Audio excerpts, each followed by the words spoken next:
The family reunion was planned for the last week of July at the Grandview Resort and Spa in Lake Geneva. 3 generations of the Patterson family, all gathering to celebrate my grandparents' 60th wedding anniversary. The reservations had been made 9 months in advance, coordinated through a group chat I'd been removed from after asking too many questions about costs. I'd booked my own room separately. Same hotel, different confirmation number. I preferred it that way. When I pulled into the circular driveway in my aging Subaru, my brother Derek was already standing near the entrance with his wife Brittany. They were unloading matching Louis Vuitton luggage from their Range Rover. Derek saw me and his expression soured immediately. "Really, Maya? You actually came?" I stepped out of my car, pulling my simple black rolling suitcase behind me. "Of course I came. It's Grandma and Grandpa's anniversary. We thought you'd have the sense to skip it." Brittany adjusted her designer sunglasses. "Given the circumstances." "What circumstances?" Derek laughed, harsh and sudden. "The circumstances where you can barely afford to be here? This place is $500 a night, Maya. Minimum. And that's before the resort fees and all the activities Dad has planned." "I'm aware of the rates." "Are you? Because last I checked, preschool teachers don't exactly make bank." He looked at my car, my suitcase, my simple cotton dress. "You're going to stick out like a sore thumb all week. Designer dinners, spa days, golf tournaments. How exactly are you planning to pay for all that?" "I have savings." Brittany snorted. "Savings? Right. Listen, Maya, we're not trying to be mean, but this is embarrassing. For all of us. You showing up in your teacher clothes with your teacher car, counting pennies while the rest of us are trying to enjoy a luxury vacation. Then don't be embarrassed. I'll keep to myself. That's not how family reunions work." Derek stepped closer, lowering his voice. "Look, there's a Holiday Inn about 15 miles from here. Much more your speed. You could still come to the anniversary dinner on Saturday, but the rest of the week you could just not be here. I already have a reservation. Which you probably can't afford. Maya, come on. Be realistic." My sister Charlotte emerged from the lobby, her heels clicking on the marble. She took one look at me and sighed deeply. "Oh no. Maya, what are you doing here?" "She has a reservation," Derek said. "I'm trying to convince her to cancel it." Charlotte's perfectly made-up face creased with worry. "Maya, sweetie, did you talk to Dad? Because he specifically said he didn't think you should come. He didn't want you to feel pressured to spend money you don't have." "Dad said that." "Well, Mom said it. But Dad agreed." Charlotte touched my arm gently, her manicured nails bright red. "We love you. You know that. But this week is going to be expensive and we know teachers don't make much. We don't want you going into debt just to keep up appearances." "I'm not going into debt." "Then how are you paying for this?" Derek challenged. "Seriously, Maya. Show us your bank statement. Prove you can actually afford to be here." "I don't need to prove anything to you." "See? Because you can't." He turned to Charlotte. "She can't afford it. She's going to put it all on credit cards and then spend the next 5 years paying it off. It's irresponsible." My father appeared in the doorway, his golf shirt crisp and his expression stern.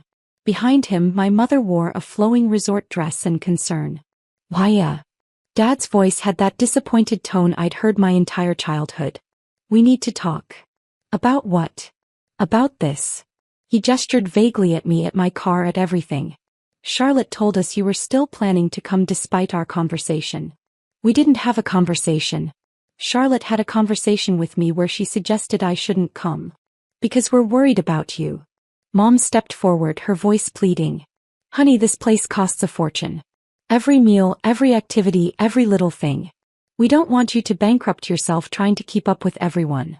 "I'm not trying to keep up with anyone." "Then why are you here?" Dad's question was sharp.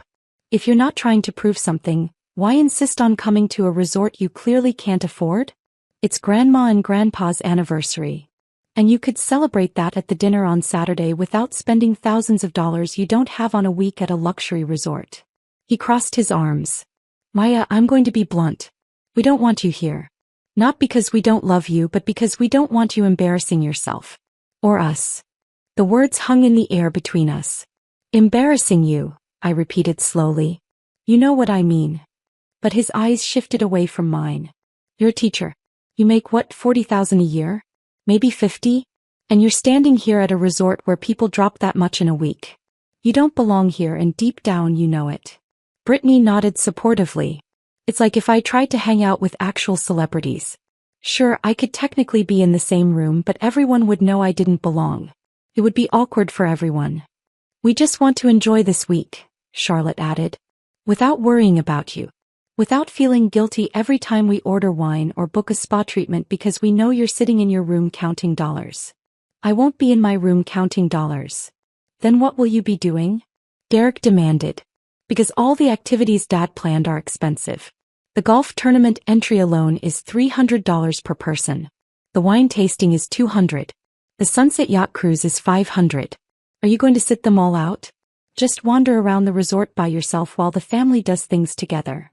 Or worse, try to join in and put it all on credit cards, Brittany added. Which is just sad, Maya. Really sad. My mother's eyes were wet. We're saying this out of love. We don't want you to spend the next year digging yourself out of debt because you were too proud to admit you couldn't afford a vacation. Find a motel you can afford, Dad said firmly. Something reasonable. You can still come to the anniversary dinner. But the rest of the week you need to go. This isn't your world, Maya. It never has been. I looked at each of them in turn. Derek with his arms crossed, confident in his superiority. Brittany checking her phone, already bored with the conversation. Charlotte looking sympathetic but immovable. Mom wringing her hands, worried but agreeing. Dad standing rigid, waiting for me to comply. Okay, I said quietly. Dad blinked. Okay. I'll leave. You won't be embarrassed by me. Relief flooded their faces. Mom actually smiled. Oh honey, I'm so glad you're being reasonable about this. We'll see you on Saturday for the dinner and it'll be lovely. No pressure, no stress. Sure, Mom. I got back in my Subaru, started the engine and drove out of the circular driveway. In my rearview mirror, I saw them already moving toward the entrance, laughing about something, the tension of the confrontation dissolving like it had never happened. I drove exactly 1 mile down the road to the coffee shop in the small town center. Ordered a lot. Sat down at a window table with my phone. Then I made a call. Good morning, Miss Patterson. James Hendricks answered on the first ring. James was the regional director for Grandview Luxury Resorts, overseeing all 7 properties in the portfolio, including the flagship location in Lake Geneva where my family was currently checking in. How can I help you? James, hi. I need you to pull up the reservation for the Patterson family reunion. It should be under Gerald Patterson. One moment. I heard typing. Yes, I have it. Party of 23, booked through Saturday. Presidential suite, 4 luxury suites and 6 standard rooms. Very nice group booking. I need you to flag it. Flag it how? Owner review. All charges, all activities, all privileges. I want to be notified of every single thing they do this week. There was a pause. Is there a problem? Let's call it due diligence. How many complaints has that property received in the past quarter? Lake Geneva? Maybe 3 or 4. Nothing serious. Why? And how many has it received about the Patterson party specifically? None that I'm aware of. But they just checked in 20 minutes ago. Right. Well, keep me updated. If there are any issues with guest behavior, staff treatment, anything at all, I want to know immediately. Of course, Ms. Patterson. I'll make sure the property director is aware. Thank you, James. I ended the call and sipped my latte. Through the window, I could see the lake sparkling in the distance. The Grandview Resort sat on the northern shore, all glass and elegance, with its private beach and championship golf course. I'd bought it 3 years ago. Well, I'd bought the parent company that owned it, along with 6 other luxury properties scattered across the Midwest. The total acquisition had cost me $42 million, funded by the tech company sale that my family still knew nothing about. Because I'd never told them. After teaching for 6 years, I'd spent my evenings building an educational software platform. Something I genuinely cared about, that helped teachers manage classrooms more effectively. I'd worked on it alone at first, then hired developers as it gained traction. Within 3 years we had 12,000 schools using it. When a major education technology corporation offered to buy it, I'd said yes.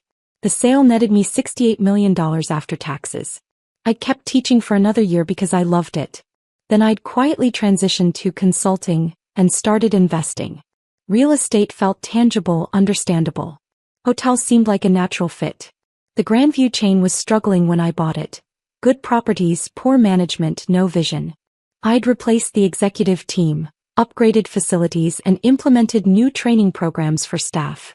Within 2 years we were profitable again. Within 3 we were thriving. My family knew I'd changed jobs. They knew I did something with consulting. They'd never asked for details and I'd never offered them. When I showed up in my sensible car wearing Target dresses, they'd made assumptions. I'd let them.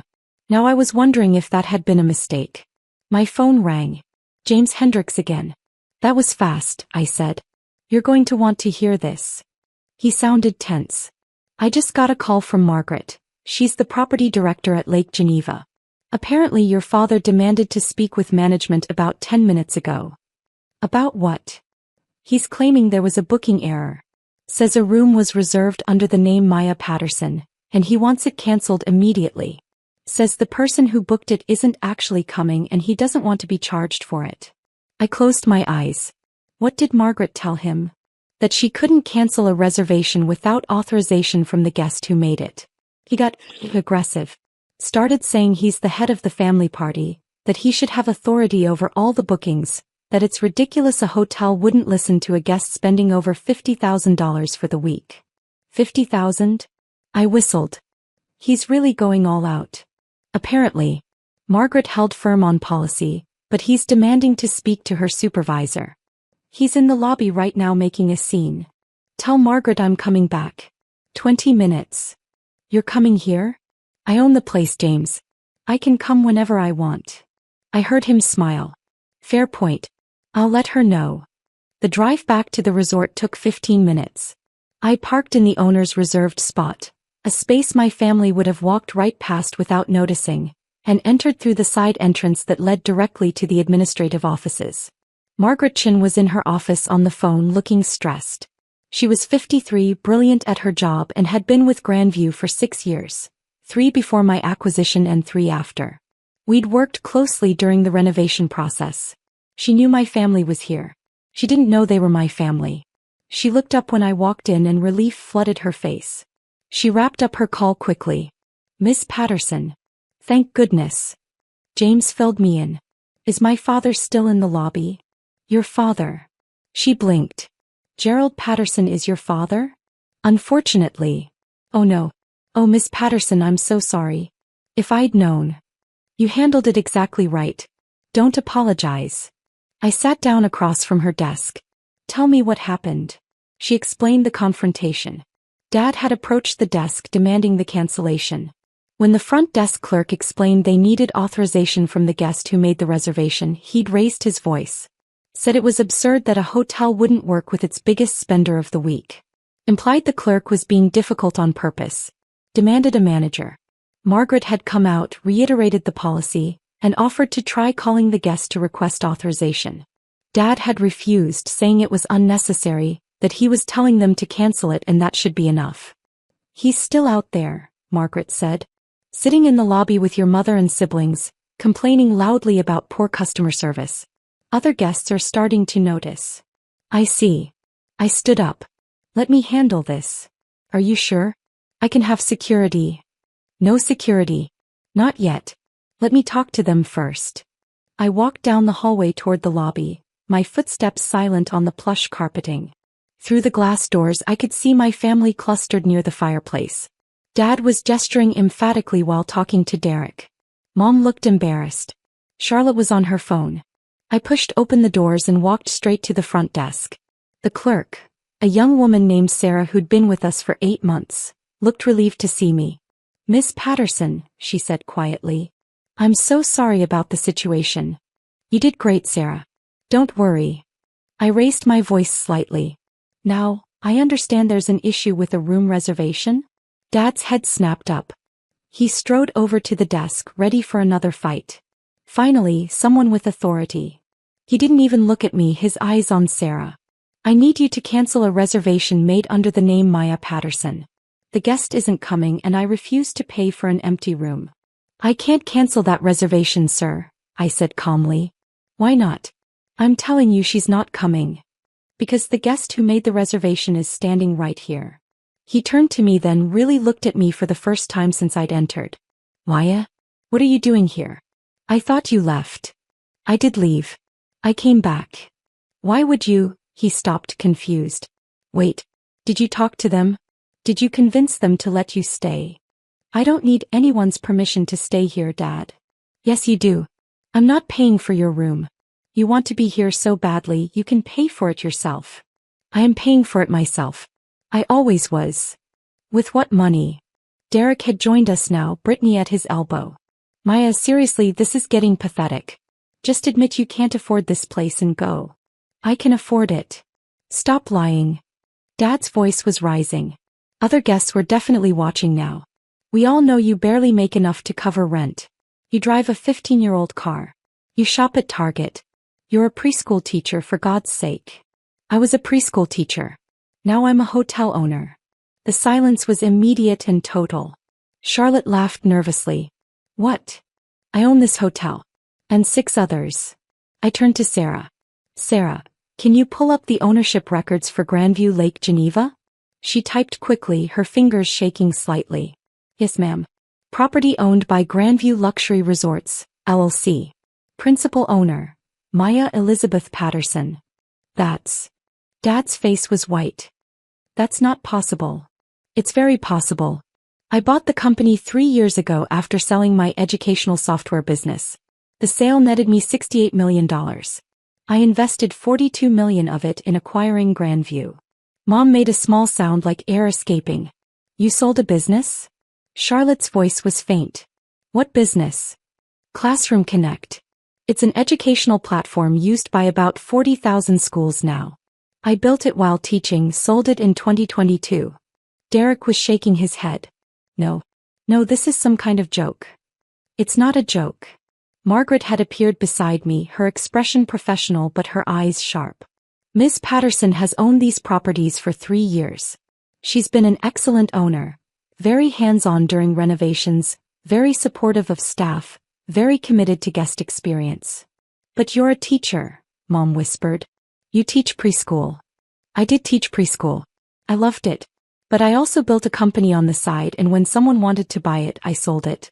Then I kept teaching for a while because I enjoyed it and eventually transitioned to consulting and investing. Why didn't you tell us? Dad demanded. I tried to. Remember when I said I'd changed jobs and was doing consulting work? You said consulting was just a fancy word for unemployment. When I mentioned I'd made some good investments, Derek said I probably put $100 in an index fund. When I offered to help Charlotte with her business startup costs, she said she didn't need pity money from her struggling sister. Each example landed like a physical blow. I could see them remembering, the memories clicking into place. But you still dress like... Brittany gestured at my outfit. Like you shop at clearance sales. I do shop at clearance sales. I like a good deal. Why would I spend $300 on a shirt when I can get one I like just as much for $30? And your car, Derek started, is reliable, fuel efficient, and paid off. I don't care about cars. Why would I spend money on something I don't care about? Your apartment, Charlotte said weakly. You live in a 1-bedroom apartment. I live in a 3-bedroom condo in Lincoln Park that I own outright. It has 1 bedroom because I don't need more space. Why would I maintain empty rooms? Dad sank into a nearby chair. This can't be real. It's very real, Dad. You're standing in the lobby of a hotel I own. You just tried to cancel my reservation at my own property.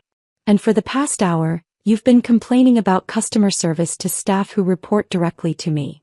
Margaret stepped forward. Mr. Patterson, I need to inform you that hotel policy requires respectful treatment of all staff members.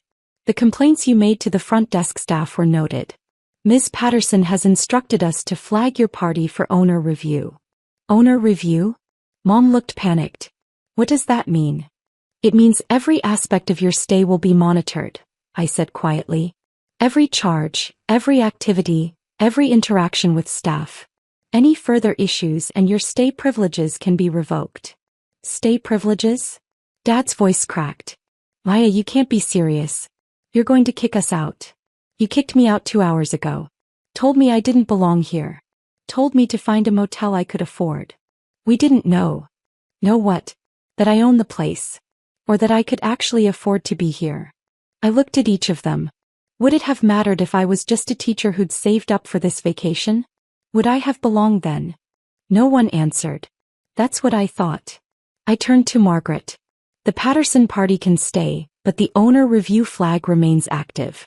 Any staff complaints, any behavioral issues, any problems at all, I want to know immediately. Yes, ma'am. Maya, wait. Mom reached for me but I stepped back. I have a reservation here. Room I paid for. I'm going to check in now and enjoy the facilities. You all can do the same. But if you approach me, if you harass me, if you try to have another family meeting about how I don't belong here, I will have security escort you from the property. Are we clear? Dad's face was red. You can't do this. We're family. Family who told me I was an embarrassment. Family who didn't want me here. Kept my voice level. I'm giving you what you wanted. You get to enjoy your luxury vacation without worrying about your poor sister counting pennies. I'll be here too, but you won't have to acknowledge me. You can pretend I don't exist, just like you've been pretending my success doesn't exist for 3 years. We didn't know about your success. Charlotte protested. You never told us. I tried to tell you. You didn't listen. You made assumptions about who I was and what I was worth, and you never questioned those assumptions. Not once in 3 years did any of you ask me about my work, my investments, my life. You just decided I was failing and treated me accordingly. Sarah handed me a key card.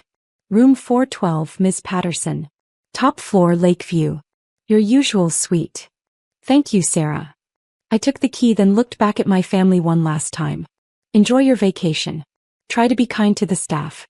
They work hard. I walked toward the elevators, my rolling suitcase trailing behind me. Behind me, I could hear my family erupting into urgent whispered conversation, but I didn't turn around. The elevator doors closed and I leaned against the wall, suddenly exhausted. My phone buzzed. A text from James Hendricks. Margaret briefed me. Are you okay? I typed back, fine. Just tired. Take the rest of the day. Decompress. I'll handle anything that comes up. Thanks, James. Another text, this time from a number I recognized as Charlotte's. Maya, please. We need to talk. This is insane. You can't just shut us out. Then Derek. You're being extremely immature about this. So we made a mistake. Get over it.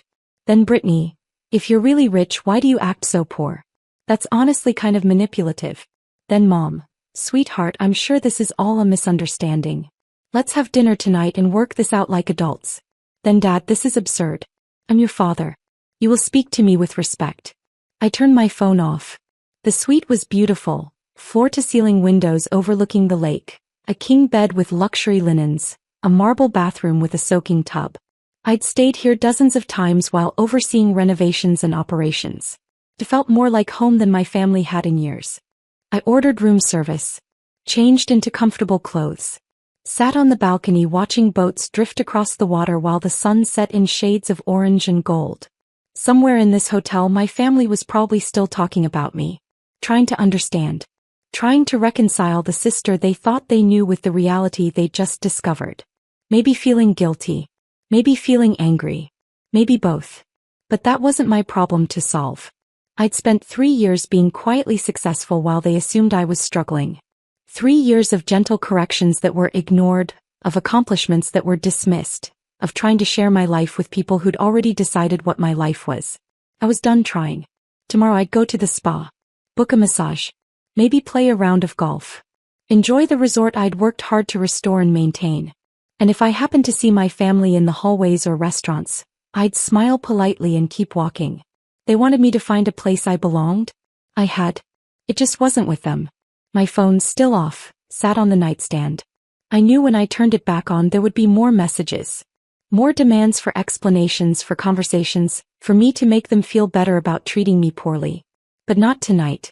Tonight I was going to soak in the enormous bathtub, watch a movie on the premium television, and sleep in 1,000 thread count sheets at the hotel I owned.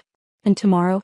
Tomorrow I'd see if my family could manage to get through one day without embarrassing themselves at my resort. Somehow I doubted it.